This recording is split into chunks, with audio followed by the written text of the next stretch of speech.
중국이 이 서방 세계를 향해서 문호를 개방하기 전에 있었던 일입니다. 미국에서 활동하고 있었던 중국 스파이 한 명이 체포가 되었습니다. 그는 여러 해 동안을 미국 정부 기관에서 일을 하면서 완전한 미국인 행세를 했던 사람이었습니다. 우선 그는 생김새가 영락없는 서양 사람과 같았다고 합니다. 중국의 인구가 무려 10억이 넘으니까 그 많은 사람들 중에서 서양적인 외모를 지닌 사람을 찾는 것은 그렇게 힘든 일이 아니었을 것입니다. 게다가 그는 영어를 대단히 유창하게 잘 구사를 했고 제스처도 영락없는 전형적인 미국 사람과 똑같았다고 합니다. 그랬던 그가 어떻게 중국인이라는 것이 발각이 되었을까요? 바로 그를 수상하게 여겼던 한 정보 요원 때문이었습니다.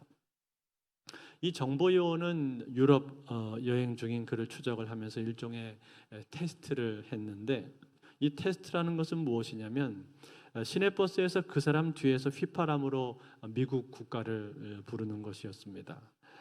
그런데 이 사람은 미국 국가가 들려오는데도 아무런 반응을 보이지를 않고 있었습니다.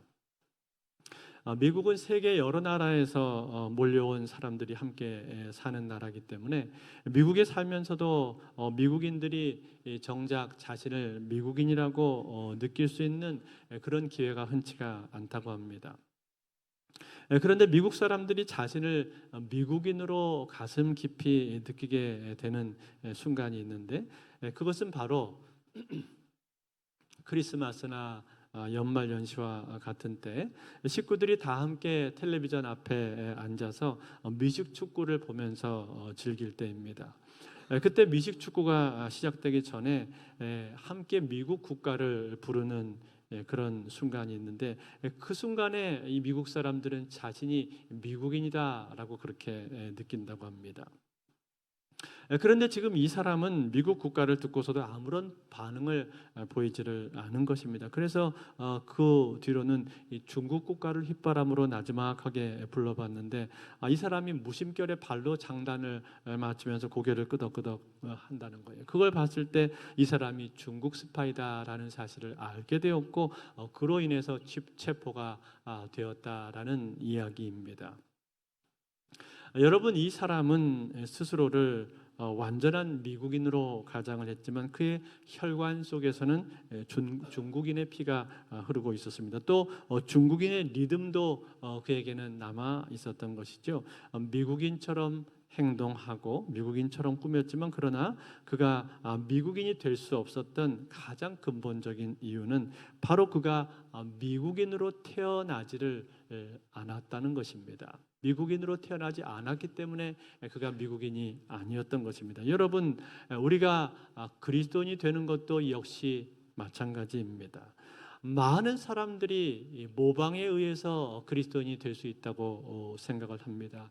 즉, 남들이 교회에 가니까 나도 교회에 가고, 남들이 찬송을 부르니까 나도 찬송을 부르고, 남들이 기도하니까 나도 기도합니다. 그러면서 세월이 흘러가고 연륜이 쌓이게 되니까 어느 날 문득 생각을 하기를, 나도 이만큼 교회 생활에 적응을 했으니까 이제 나도 그리스도인이다, 이렇게 생각을 한다는 것이죠. 그렇지만 여러분, 이것은 일종의 착각에 가까운 것입니다.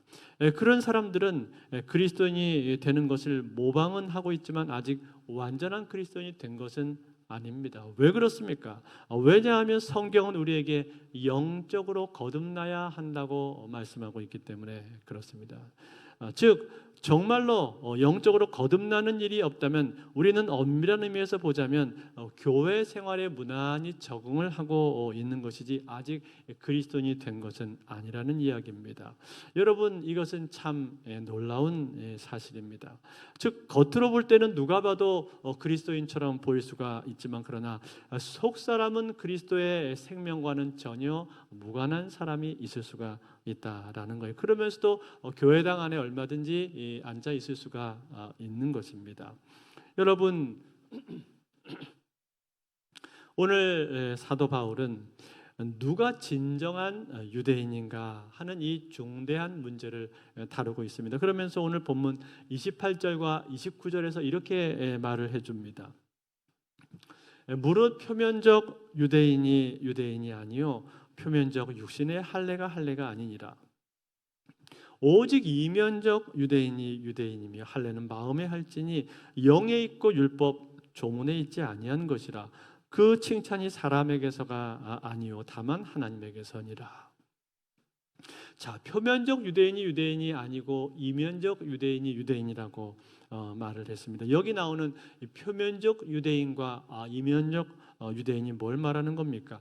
표면적 유대인이라는 것은 유대인의 혈통과 의식과 전통을 가졌을지는 모르지만 그러나 진짜 생명력을 갖지 못한 사람을 말해주고 있는 겁니다. 반대로 이면적 유대인이라는 것은 참된 생명력을 가지고 있는 신자를 일컬어주는 말입니다. 그렇다면 여러분 이 두 가지를 어떻게 우리가 구별을 할 수가 있습니까? 여러분 우리가 지난주에 같이 유대인들이 짓는 죄가 무엇인가 하는 이 부분을 우리가 함께 살펴보았습니다. 여러분 유대인들이 짓는 죄가 무엇이었습니까? 율법을 듣기는 하지만 행하지를 않는 것이 유대인이 짓는 죄였고, 또 이방인들을 비판하면서도 실제로는 자기들도 똑같은 일을 행하고 있는 것이 유대인들의 모습이었고, 무엇보다 끊임없이 다른 사람들을 판단하고 비판하고 정죄하는 것이 유대인들이 짓는 죄였습니다. 그래서 그들을 향해서 사도 바울은 너희가 하나님의 심판을 피할 수 없다라고 그렇게 선언하지 않았습니까? 그리고 나서 오늘 우리가 읽은 이 본문에 나오는 주된 내용은 무엇이죠? 오늘 본문에 나오는 내용은 유대인들 스스로가 하나님의 백성 즉 선민이라고 자부하고 있는 두 가지 내용이 오늘 본문에 나오고 있는데, 그 첫 번째는 율법이고 두 번째는 할례입니다. 율법과 할례. 그런데 지난주 우리가 율법에 대해서는 생각을 해봤기 때문에 오늘은 율법은 그냥 지나가고 이 할례에 대한 부분을 우리가 생각을 해보기를 원합니다. 여러분 할례라는 것이 무엇입니까? 정통 유대인들은 난지 8일이 되었을 때 그 성기의 표피를 제거하는 이 할례 의식을 행하게 됩니다. 오늘날로 치자면 복용 수술이죠. 이것을 행하게 되는데 그 이유가 무엇입니까? 이 할례 의식을 행함으로 말미암아 하나님의 백성 즉 언약 백성이 되었다는 표로서 이 할례를 행하는 것입니다. 그런데 여러분이 유대인들은 이 할례에 대한 대단한 자부심을 그들은 가지고 있었습니다. 그래서 본인들은 할례 받은 백성이고 할례 받지 않은 사람들에 대해서는 그들은 무시했단 말이죠. 그래서 이방인들을 향한 최대의 욕설이 무엇이었냐면 이것입니다. 저 할례도 받지 못한 놈아, 할례도 받지 못한 놈아. 이게 이방인들을 향한 그들이 하는 가장 큰 욕설이었단 말이에요. 그래서 다윗도 보면요, 골리앗과 싸우러 나갈 때 다윗이 뭐라고 하면서 달려나갑니까? 이 할례 없는 블레셋 사람이 누구간데 감히 사시는 하나님의 군대를 모욕하느냐, 이러면서 그가 담대하게 나와서 싸우지 않습니까? 이처럼 할례에 대한 대단한 자부심을 그들은 가지고 있었다라는 거예요. 그런데 이 자부심을 가진 것까지는 좋았는데 문제는 무엇입니까? 문제는 이 할례가 구원의 능력까지 가지고 있다라고 그들은 믿었다라는 거예요. 그러면서 이 할례를 구원과 연관을 지었습니다. 랍비들의 자주 쓰는 경구에 보면 우리가 이것을 금방 알 수가 있는데, 랍비들의 경구에 보면 이런 말이 있습니다. 할례 받은 사람은 게헨나로 내려가지 않는다. 게헨나라는 것은 지옥을 말하는 것인데, 즉 할례가 있기 때문에, 할례를 받았기 때문에 지옥으로 떨어지지 않는다는 거예요. 지옥으로 가지 않고 천국으로 가게 된다라는 거예요. 다시 말해 할례를 구원의 조건으로 그들은 보고 있는 겁니다. 자, 이러한 유대인들 향해서 오늘 사도 바울이 던지는 메시지는 무엇입니까? 오늘 사도 바울은 그들을 향해서 그것이 아니다라는 메시지를 던지고 있습니다. 너희들 할례 받았다고 스스로 구원받은 백성이라고 생각을 하고 있지? 그렇지 않다는 거예요.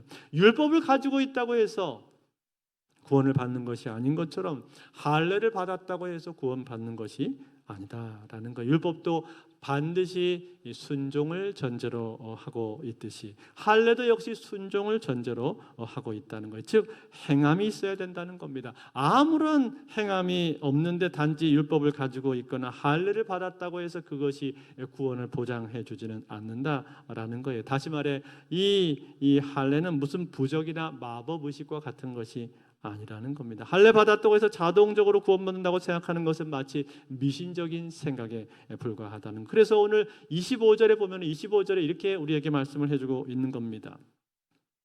내가 율법을 행하면 할례가 유익하나 만일 율법을 범하면 내 할례는 무할례가 되느니라. 자, 여러분 이게 지금 뭘 말해주고 있는 걸까요? 바로 순종을 말해주고 있는 겁니다. 순종. 즉 순종을 전제로 하지 않는 할례는 별다른 의미가 없다는 거죠. 그냥 의식에 불과하다라는 거예요. 여러분 이런 내용들을 들었을 때 아마 유대인들은 대단히 충격을 받았을 겁니다. 이 내용은 그들에게 있어서는 큰 충격이 되었을 거예요. 왜냐하면 그들은 이 율법과 할례 두 가지를 가지고 있다는 것에 대해서 굉장한 자부심과 만족감 그리고 특권의식을 그들이 가지고 있었기 때문입니다. 이것이 그들을 하나님의 백성으로 규정해주고 구별해주고 그리고 그들의 구원을 보장해준다고 굳게 믿고 있었다는 거예요. 그렇지만 사도 바울은 오늘 선언하는 겁니다. 그것이 아니다라고 강하게 선언을 하고 있는 거예요. 그러면서 사도 바울이 결론적으로 말하고 있는 것이 무엇입니까? 결론이 28절, 29절인데 우리 한번 다시 같이 읽어볼까요? 28절, 29절 같이 다시 한번 읽겠습니다. 시작. 무릇 표면적 유대인이 유대인이 아니요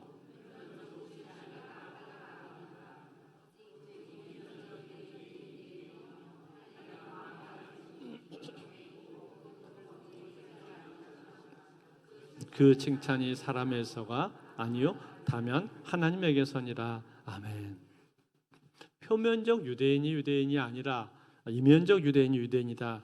그랬습니다. 그렇다면 여러분 이제 질문은 이것입니다. 이 두 가지를 어떻게 구별이 되냐 이 말이에요. 표면적 유대인은 신앙의 외적인 형식과 상징만을 가지고 있는 사람들을 말합니다. 예를 들어 율법과 할례에 매여 있는 사람들을 뜻하는 거예요. 또 반면에 이면적 유대인이라는 것은 신앙의 외적인 형식과 상징뿐만이 아니라 그 내용과 의미까지도 같이 가지고 있는 사람들을 말하는 겁니다. 즉 행함과 순종으로 말미암아서 그 상징이 의미가 있어진 것이고 그 내용도 그 안에 내용이 채워지게 된 사람들을 말하는 겁니다.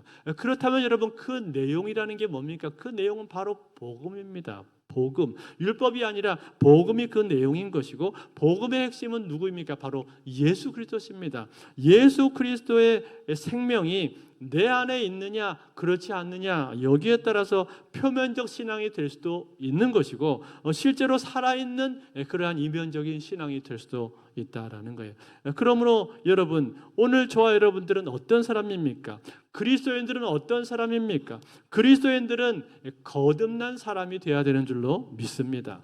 아무리 교회를 오랫동안 다녔다 할지라도 그 사람이 만약 거듭나지 않았다면 다시 영적으로 태어나지를 않았다면 그 사람은 그리스도인은 아닌 거예요. 교회를 다니는 교회 멤버일 수는 있지만 처치 멤버일 수는 있지만 그러나 엄밀한 의미에서 보자면 그 사람은 그리스도인은 아니란 말이에요. 그리스도인은 거듭난 사람이 그리스도인입니다. 그리고 그 안에는 거듭났기 때문에 생명이 그 안에 들어있는 거예요. 그렇다면 여러분 여기서 우리가 질문이 나올 수가 있겠죠. 아니 그러면 도대체 할례는 무슨 의미가 있는 겁니까? 왜 하나님께서 이스라엘 백성들에게 할례를 받으라고 말씀하시는 그 이유가 무엇입니까? 여러분 할례라고 하는 것은 일종의 구별됨에 대한 의식입니다. 즉 이제 우리는 하나님을 믿는 백성이 되었으므로 세상 사람들과는 다르고 구별되었다는 의식이자 징표인 겁니다. 그렇지만 더 중요한 것은 무엇입니까? 더 중요한 것은 외적인 표시보다 더 중요한 것은 바로 내적인 변화인 겁니다. 내적인 변화. 그 내적인 변화가 어디서부터 일어나게 되는 거예요? 마음에서부터 일어나게 되는 겁니다. 그래서 아까 우리가 읽은 29절에서 뭐라고 했습니까? 오직 이면적 유대인이 유대인이며 할례는 어디 한다고요? 마음에 할지니. 할례는 마음에 받아야 된다라고 말을 했단 말이에요. 여러분, 이 마음의 할례라는 이 말은요, 이 표현은 신약에 와서 신약 성경에 처음 등장하는 말이 아닙니다. 이미 구약 성경부터 하나님께서 유대인들을 향해서, 이스라엘 백성들을 향해서 할례를 말씀하실 때 이미 하나님께서 마음의 할례를 말씀하셨습니다. 한번 볼까요? 예레미야서 4장 4절인데 같이 한번 보겠습니다. 같이 있습니다. 시작. 유대인과 예루살렘 주민들아, 너희는 스스로 할례를 행하여 너희 마음 가죽을 베고 나 여호와께 속하라. 그리하지 아니하면 너희 악행으로 말미암아 나의 분노가 불같이 일어나 차르리뇨 그것을 끌 자가 없으리라. 아멘. 자, 여러분, 여기 보니까 뭐라고 말했습니까? 마음의 가죽을 베라, 그렇게 말했죠. 즉 마음의 할례를 받으라고 말씀한 거예요. 다시 말해, 외적인 할례도 중요하지만 그것보다 더 중요한 것은 뭔가, 바로 마음의 할례라는 거예요. 마음의 변화라는 거예요. 마음이 바뀌어야만 한다고 우리에게 말씀을 하고 있는 겁니다. 그렇다면 여러분, 우리의 마음이 어떻게 바뀌게 될까요? 과거에는 하나님을 믿어도 형식적으로 믿고 신앙 따로 삶 따로인 그러한 삶을 살았다면 이제는 그렇지가 않다는 겁니다. 신앙의 외적인 상징들이 다가 아니라는 것을 비로소 깨닫게 된다는 거예요. 그것보다 훨씬 더 중요한 것들인데 그것은 바로 내 마음이 변하고 삶이 바뀌게 된다라는 거예요. 과거에는 일주일에 한 번 주일날 나와서 예배 드리고 나머지 6일은 자기 마음대로 자기 하고 싶은 대로 마음껏 그렇게 살았다면 이제는 그렇게 하고 싶지가 않은 거예요. 왜냐하면 내 마음이 변했으니까, 내 마음이 주님 앞에 더 가게 되었으니까. 그래서 이제는 내 모습이 과거하고는 좀 달랐으면 좋겠다라는 그러한 마음의 소원이 생기게 되는 겁니다. 더 이상 이중적인 삶을 내가 살고 싶지 않다는 마음이 들게 되는 거예요. 그래서 우리 집에 있는 아이들이 나를 볼 때도 그렇게 말을 하는 겁니다. 아빠는 교회에서는 친절한데 집안에서는 왜 그렇게 권위적으로 맨날 화만 내? 이러한 말을 과거에는 들었지만 이제 더 이상 이런 말을 내가 듣고 싶지가 않은 거예요. 이제는 그런 모습이 아니라 교회에서의 모습과 밖에서의 모습, 내 일상에서의 모습이 같았으면 좋겠다는 바람이 드는 거예요. 그런 일치가 되고 싶은 마음속에 소원이 생기게 된다는, 즉 주님을 닮고 싶은 것입니다. 주님의 거룩하심처럼 나도 거룩하게 되고 싶은 것이고, 주님이 사랑이 넓으신, 사랑이 많으신 것처럼 나도 사랑의 사람이 좀 되고 싶은 것이고, 주님이 온유하신 것처럼 나도 온유해지고 싶고, 주님이 겸손하신 것처럼 나도 겸손해지고 싶다는 마음의 소원이, 열망이 내 속에서 일어나게 된다는 거예요. 즉 변화가 나타나게 된다라는 거예요. 그러한 마음속의 변화, 이게 무엇입니까? 이게 바로 마음의 할례다. 그런 말이에요. 그 마음의 할례를 받으라고 우리에게 말씀을 해주고 있는 거예요. 물론 여러분, 예수님께서 십자가에 죽으시고 부활하신 그 예수님의 십자가 사역 이후로 이제 더 이상 우리는 외적인 할례를 받지는 않습니다. 육체적인 할례는 폐지가 되었습니다. 갈라디아서 5장 6절에서 그렇게 말하지요. 그리스도 예수 안에서는 할례나 무할례나 효력이 없으되 사랑으로서 역사하는 믿음뿐이니라. 믿음 외에는 할례나 무할례나 효력이 없다고 그렇게 말씀하지 않았습니까?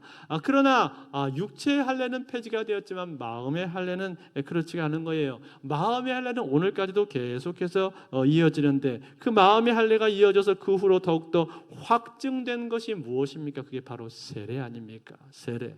그래서 베드로전서 3장 21절에 이렇게 말합니다. 물은 예수 그리스도께서 부활하심으로 말미암아 이제 너희를 구원하는 편이 곧 세례라. 이는 육체의 더러운 것을 제하여 버림이 아니요 하나님을 향한 선한 양심의 간군이라. 물 세례에 대해서 말했는데, 물 세례가 뭐라고 말했습니까? 우리의 구원의 표다, 그렇게 말씀을 해 주었죠. 뿐만 아니라 로마서 6장 4절에 보니까 이렇게 말합니다. 그러므로 우리가 그의 죽으심과 합하여 세례를 받음으로 그와 함께 장사 되었나니 이는 아버지의 영광으로 말미암아 그리스도를 죽은 자 가운데서 살리신 것 같이 우리로 또한 새 생명 가운데서 행하게 하려 함이라. 아멘.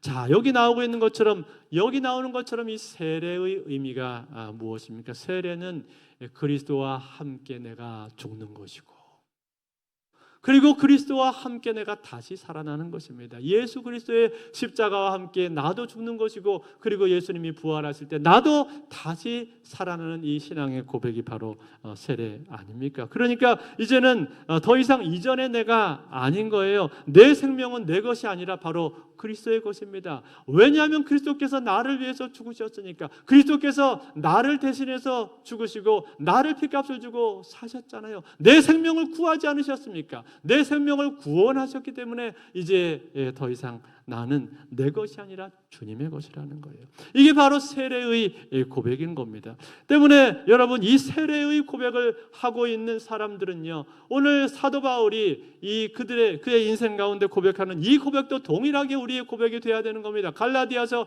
2장 20절 말씀인데 우리 한번 같이 읽어볼까요? 같이 읽겠습니다. 시작. 내가 그리스도와 함께 십자가에 못 박혔나니 그런즉 이제는 내가 사는 것이 아니요 오직 내 안에 그리스도께서 사시는 것이라. 이제 내가 육체 가운데 사는 것은 나를 사랑하사 나를 위하여 자기 자신을 버리신 하나님의 아들을 믿는 믿음 안에서 사는 것이라. 아멘. 내가 그리스도 안에 사는 것은 그리스도와 함께 십자가에 못 박혔나니 이제는 내가 사는 게 아니라 그리스도께서 내 안에 사신다고 했습니다. 나는 죽고 내 안에 그리스도께서 사신다는 거예요. 그리스도가 나를 대신해서 죽었기 때문에 내가 그리스도와 함께 죽었고, 그리고 내 안에 그리스도께서 사신다는 거예요. 이 고백이 우리의 고백이라는 겁니다. 사랑하는 성도 여러분, 이것이 바로 세례의 고백인 것이고, 이것이 바로 마음의 할례인 것입니다. 마음의 할례가 바로 이 고백이에요. 여러분, 이 마음의 할례를 여러분들은 받으셨습니까? 여러분들이 마음의 할례를 받았다면 여러분들의 삶은 분명히 바뀌게 될 것입니다. 변화되지 않고 가만히 있을 수가 없는 거예요. 반드시 바뀌게 된다는 거예요. 왜냐하면 내 마음속에 성령께서 임하셨거든요. 성령께서 오셨습니다. 내가 세례를 받을 때 성령께서 오셨고, 마치 그것처럼 마음의 할례 역시 동일한 성령께서 우리 속에 일하시고 있는 거예요. 그래서 변화되지 않고는 견딜 수가 없는 겁니다. 그것이 마음의 할례라는 거예요. 제가